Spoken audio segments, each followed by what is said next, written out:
Leo nakuletea jengo hili hapa. Ni jengo ambalo lina mpangilio mzuri na ni jengo zuri pia. Jengo hili lina vyumba vinne vya kulala. Na vyumba hivyo vitatu ni single bedroom, kimoja ni master, ina jiko, ina sebule kubwa kama unavyoiona hapo na ina choo cha public. Jengo hili linatumia ukubwa wa mita 17 kwa mita 11. Jengo hili linafiti vizuri katika eneo hilo hapo. Tofali za block ni tofali 3000, kwa tofali za kuchoma ni tofali 9500, bati za futi 10 ni bati 120, mbao za kenchi ni mbao 200. Kwa wale ambao mnahitaji ramani za nyumba, mnaweza kutucheki. Tumekuja na jengo hili hapa ya vyumba vinne vya kulala. Ukubwa wa jengo hili hapa ni mita 14 kwa pointi 3 kwa mita 8.55.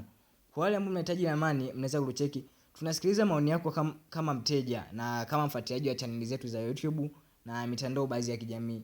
Unahitaji ramani ya design gani? Unaweza kutujulisha, na tunasikiliza mteja yeye mwenyewe anahitaji nini, na kwenye ramani ambayo anahitaji au ramani ambayo unaipenda ni kipi anahitaji kuongezeke au ni kipi anahitaji kibadilike.